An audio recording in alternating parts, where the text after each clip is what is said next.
I just want to get to the bottom of what's going on. These events happen. People are seeing things are real. What I've come to find is that the Bigfoot community isn't all about belief. As Loren Coleman told us, that belief is something that he doesn't do. Yeah. I've heard that as well from Ken Gerhardt. Said the same thing. He looks at it from a scientific approach and facts and data. But being open and willing to maybe appreciate or accept some evidence and make those connections. So that's what I'm trying to do with these sightings locally, and hopefully we can kind of get to the bottom. People want to know. I mean, people can easily argue on social media about how there's no Bigfoot. Right. Okay, where's your evidence? Where's your documentary or your book? Yeah. I'm very kind of neutral about the matter. I don't necessarily know if there's Bigfoot out there or not. I'm more interested in why people believe he's out there and them trying to convince me. And I've been very honest about that too, which I think is why I've been able to talk to people. I'm not trying to sit there and debate them or debunk them, but I want to ask questions. I want to ask questions people want to know. I'm doing my best as a journalist to figure out your story and have you explain why it's believable. Because maybe belief's not a thing with those guys, but it is with me. So sell me on it, convince me. But I'll say I've learned a lot, but I'm not 100% convinced, and that's why I'm continuing through this. And I'm trying to get to the bottom of this. What do I feel about the matter? Because now I'm neutral. Bigfoot has been sighted all 50 states, right? Yeah. That means tiny Delaware, tiny Rhode Island, out in the middle of the ocean in Hawaii. Bigfoot's been sighted in Hawaii. We've gotten to the point where we're speciating him, right? There's skunk apes, there are albatwitches in Pennsylvania, there are hide-behinds in New Hampshire. He's just so omnipresent, it's amazing that we don't have any bodies, right? Yeah. So it gets there. It gets to the point, though, that these towns that celebrate their cryptids aren't always celebrating their unique cryptids, right? So most of those towns are celebrating Bigfoot, and Bigfoot has become the soldier statue, right? Everybody has a Bigfoot museum. Everybody has a Bigfoot statue. Bigfoot is so mainstream, he's almost become uninteresting, right? Yeah. Which, and the friction there, I think, is he's also the most biologically plausible, right? He doesn't stretch the imagination. He's a hairy hominid, right? Everybody in this room is a hairy hominid, right? Give a foot of height and some more hair. Bigfoot doesn't blow our minds like some of the more exotic cryptids, like the Fresno nightcrawlers and those kinds of things. So he was just in my way. Like every time I went to try to find the cool stuff, Bigfoot. Every time I try to find I found a cool creature in this town, they're not celebrating it. They're celebrating Bigfoot. Always. Last night I was talking about how I came across 40 different statues of cryptids across the country. These are like civic or privately made custom statues, not like mass-marketed giant Bigfoot garden gnomes you put in your lawn. Actual statues, like, I don't know if you guys are local, but Gloucester. Yeah. They have a Gloucester sea serpent statue downtown. Museums, there's like 18 cryptid museums in the country. More than half of those are Bigfoot museums. So it's just like, he's hard to get away from. In regards to a body, I mean, we haven't found a body. Why would you speculate that is? Well, looking at the bodies, for one thing, most people know that humans that die in the woods are often found pretty quickly. Mm-hmm. And that's mostly because of murder, or they're not adept at being in nature. Yeah. But also the amount of chemicals in a human body are so much more than the natural animals. Yeah. Nature's way is to really avoid chemicals and poisons. So all of these scavengers, and the scavengers are many more than people think about, from crows and vultures and porcupines. Porcupines eat the bones. Mm-hmm. And if you find a Bigfoot dead in the woods, besides all of those animals that are eating it and it not being full of chemicals, you have the porcupines to drag their bones into their burrows. So there's lots of problems in the way of natural bodies being found in the woods. And I mean, like, go back to the whole thing about there aren't that many bodies. Yeah. So if you think that there's maybe one Bigfoot in every 100 square miles, then you got the problem then, which one's going to die? Where is it going to be buried? Yeah. You know, the whole thing, people that come into the museum say, well, Bigfoot buries bodies and they're taken up into the UFOs, you know. So they create for themselves excuses for why the bodies aren't found. Right. And I don't think we need any excuses. I think all you have to do is, how often do we find a dead bear in the woods? Hardly ever. You find dead bear hit on the highway. Yeah. How often do you find a cougar, dead one, in the wilderness? So it just doesn't happen in biology. You take the cultural relevance of a cryptid, and then it's for you almost translating, well, what is this? This is how they view it, but there's a reason why they view it, which is interesting because I kind of use a similar type argument with like dinosaurs, right? Like there's argument with, were there humans on the earth at the same time? I think there were. My argument is there's all around world drawings that have some consistencies, right? So for someone in China to draw a dragon, and then someone in South America to draw something similar around the same time, it wouldn't be like feasible for them to talk about that because it's not a thing. So how does taking cultural significance kind of describe like how you approach taking the cultural, stories, and then how you break them down, and take them from a scientific approach? Yeah, I think the cultural story, the folklore provides the seed, and it's something to look into. It's something to then go and do a scientific exploration of, and something to start to look around at the area and talk about, could this area even support an animal like this? Are there other things in nature that are similar to this? So when you mention dinosaurs, I think about Mokele Mbembe in West Africa, which is a supposed still living sauropod. And when we really look at the stories, they don't fit what we know about sauropods. Yeah. So it starts to talk about, well, it lives in swampy areas. Well, sauropods didn't live in swampy areas. It can estivate over the hottest and driest parts. And it's like, well, we don't really know of any big animals in this kind of region that do that. And well, maybe it forms a mucus sac. And you get maybe, and it kind of pushes it a little bit too far.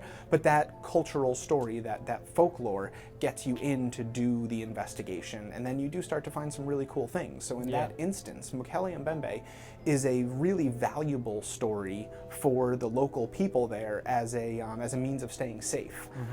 If you have to be the strongest, toughest, bravest member of this tribe, so if you don't want to go fishing one day because the river's too strong, you can be looked at as weak. But if you don't want to go fishing because there's Mokele Mbembe in the river, then you're making a smart decision. So it's like a cultural out to be able to step away from something. But the way that we get in there is through that folklore and through that learning. And you do find other cool animals because of that.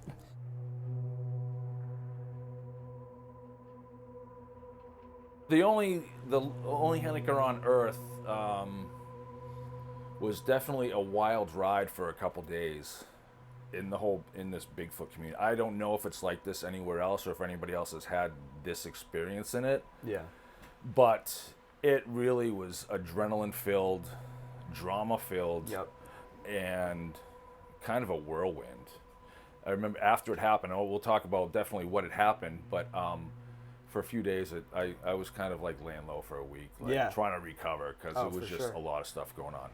So what happened was, I believe it was February 28th, 2024, a guy in a group, in a Facebook group, had posted a bunch of pictures and videos, shaky, stereotypical Bigfoot footage. And so when everybody does that, I privately message them and say, hey, you want to talk about it? Can we come out and see it? And this guy was all about it.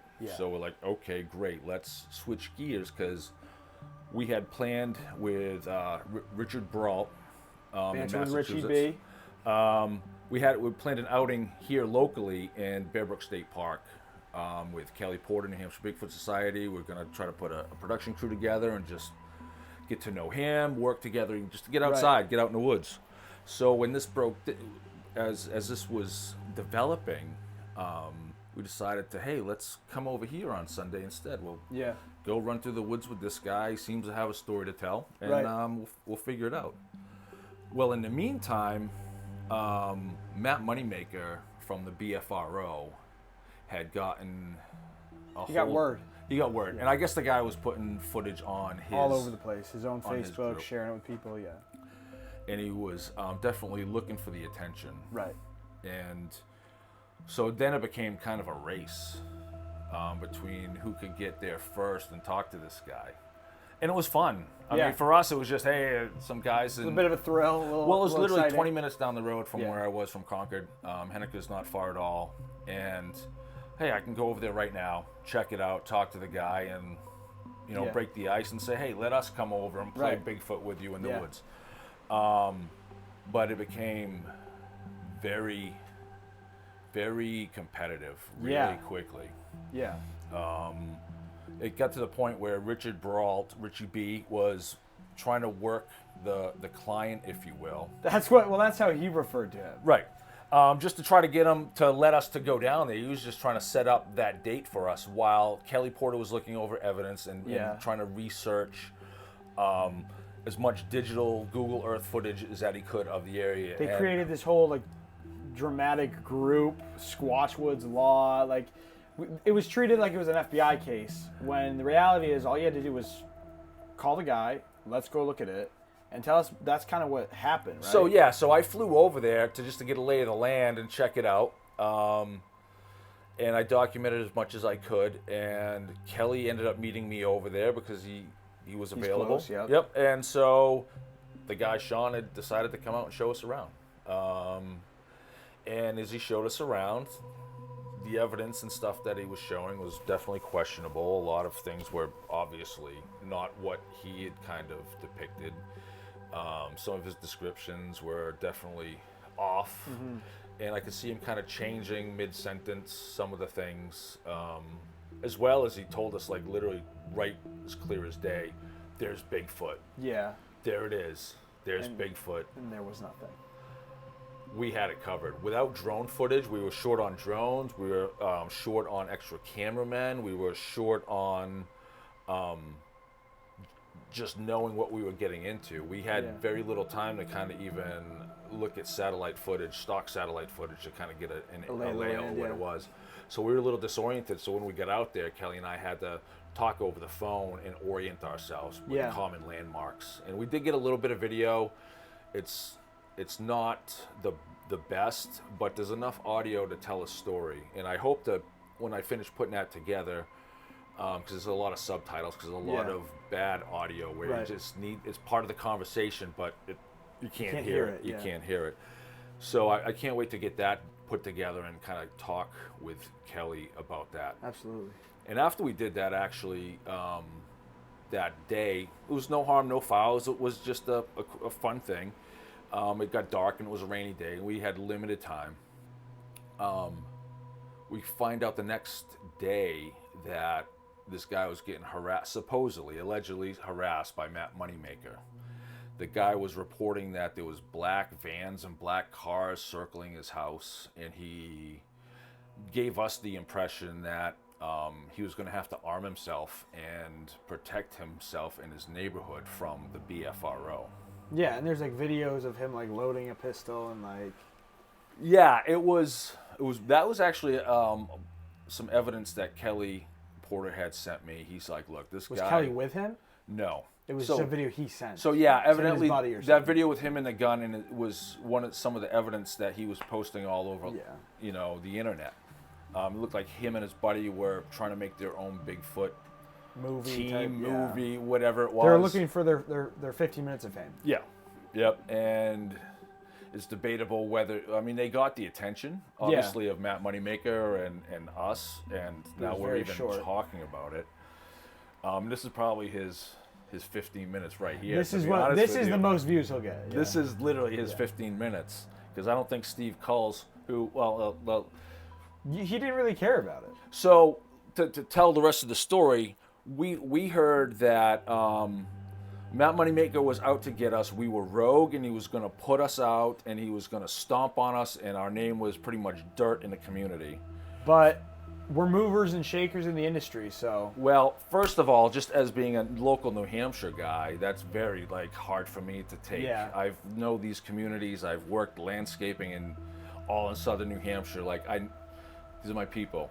All classes, from the rich to the poor, these are my people. I know them, I get them, I relate. So when somebody from out of state, someplace else, not here, is threatening me to go in my own backyard or my own neighborhoods, No, like sir. that don't play. No. So there was naturally some drama that got kind of stirred up in it. Now it's all alleged. It's all from one source, and it's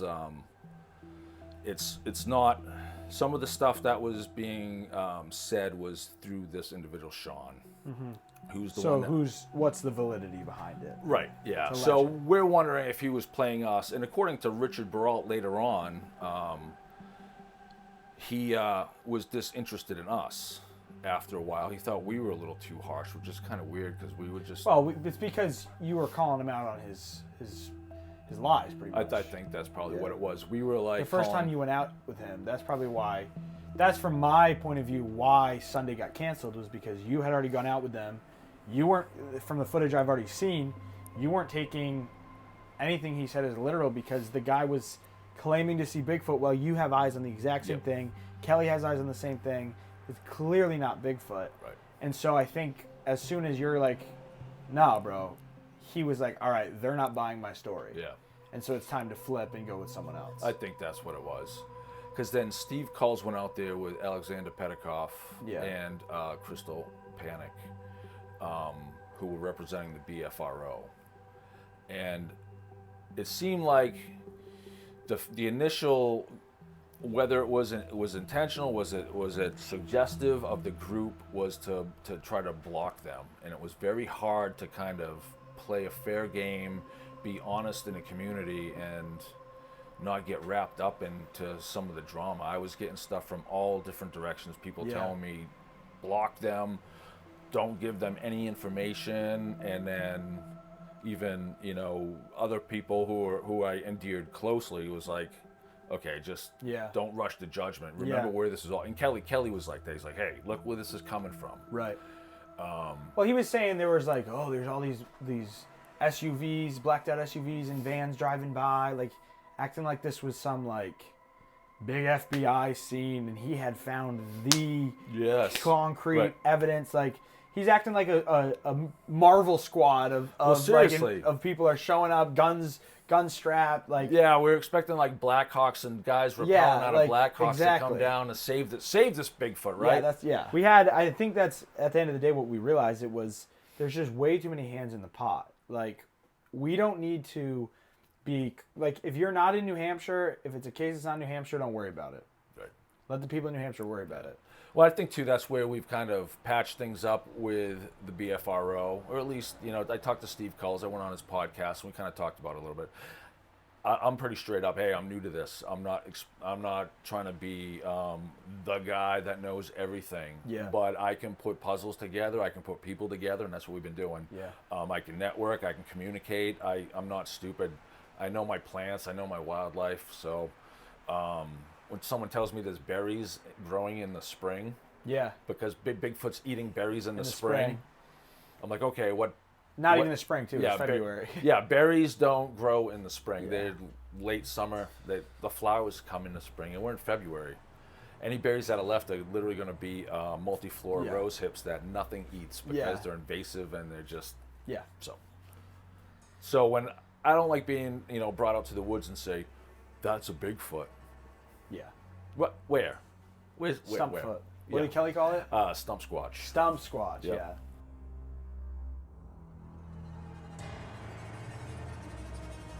So, in regards to Bigfoot, do you believe that it's... I don't believe. Okay. Would Do you I say, accept? Would you accept that it is it's a very migratory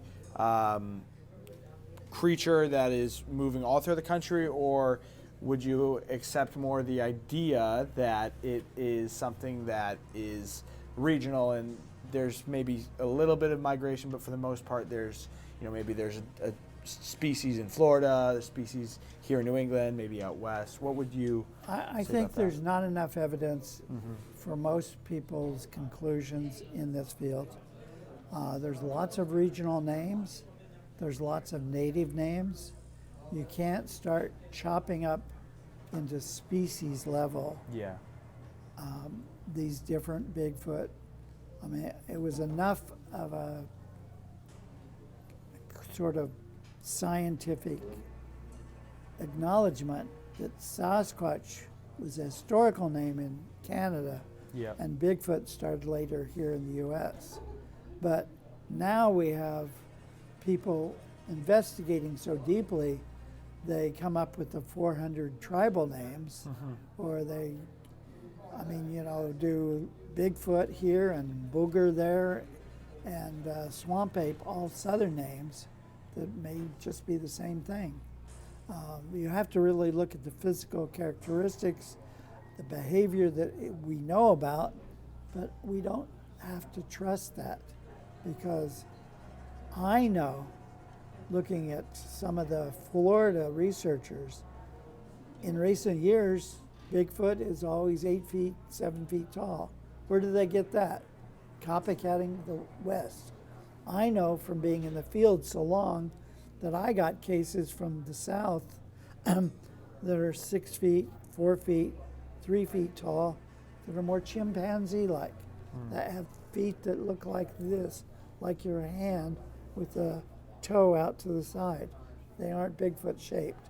So, there's no reason for me to get involved in arguing with people that are already believing the creature's a certain way, when I am very aware that the creature can be whatever it wants to be, based upon which investigator it's being investigated by.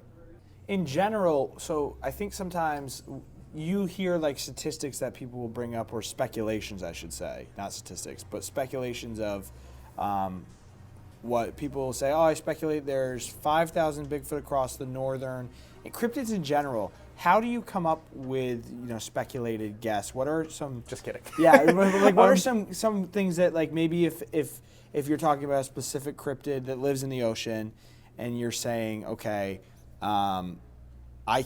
maybe you come to a thought that there could be 5,000 of them or 1,000 of them.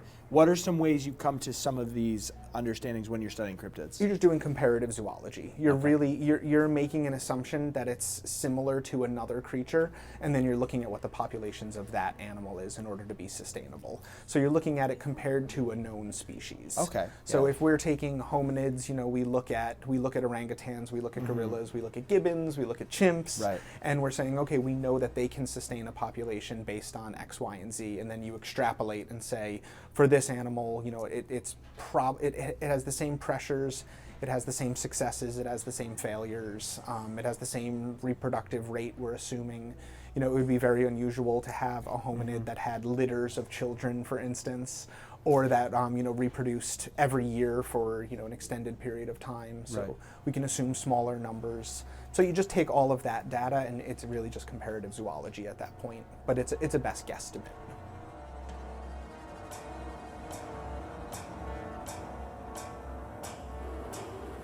The idea of what is Bigfoot. There is a very common theme that it's an ape-like being or kind of man-like. Then there's the other side that says Bigfoot's also paranormal.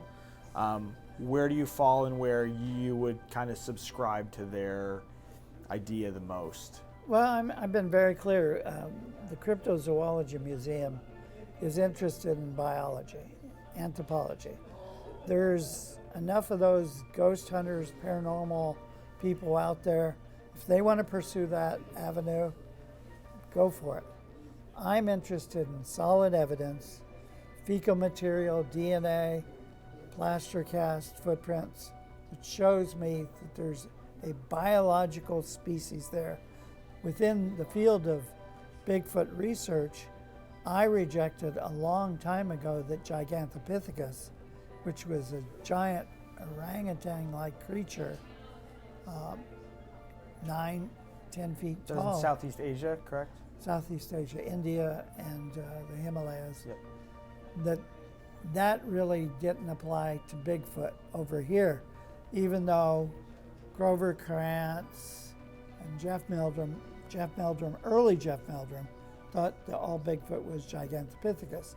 But in 1972, some of us researchers was already promoting Paranthropus, which is a totally bipedal humanoid that was found in Asia and later perhaps, but also in Africa, and maybe migrated and evolved, and has nothing to do with Gigantopithecus.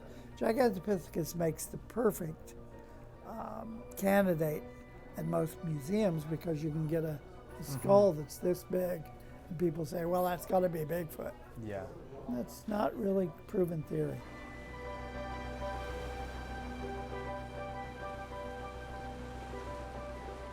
We had an absolute great time this weekend up in Portland. We went to the International Cryptozoology Conference, and we got to talk to some really interesting people. We had a wonderful time out in Portland. Let's talk about that. I mean, from your experience, how do you feel like the event went?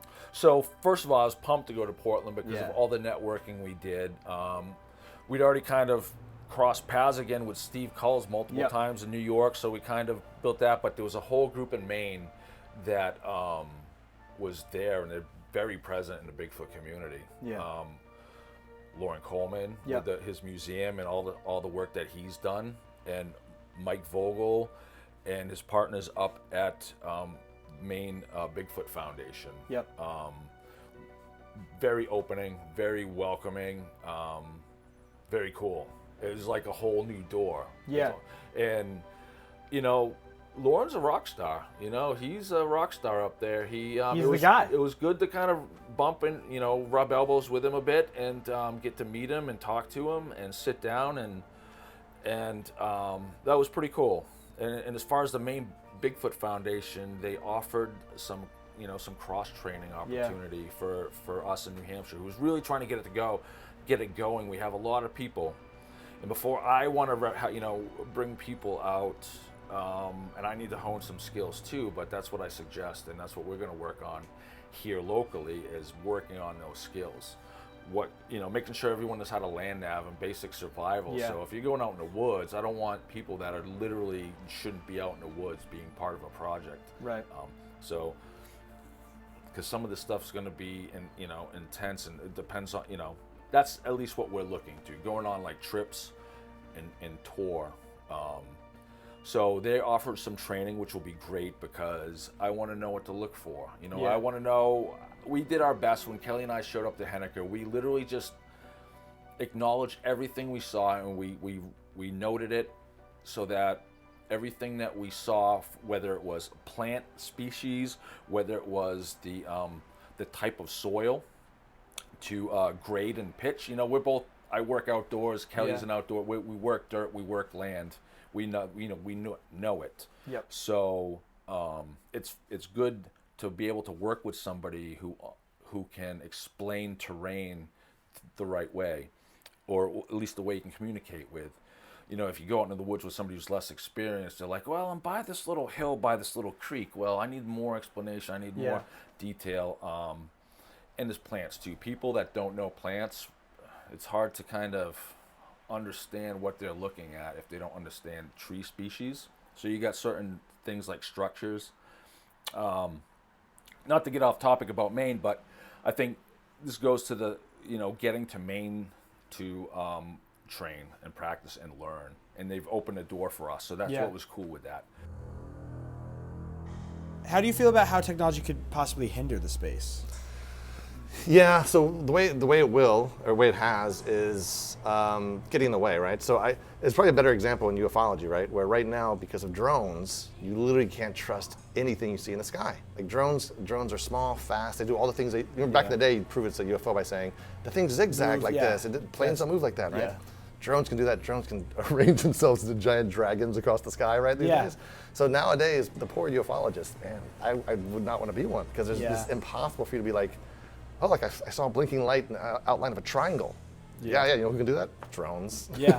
So it's a similar thing with in cryptids. It's not as dire, but the fact that again we don't have cell phones in our pockets that's also a damning thing of the paranormalists, right? Another group of weirdos I love. Yeah. We're like, okay, guys, there's cameras everywhere. There's like literally CCTV everywhere.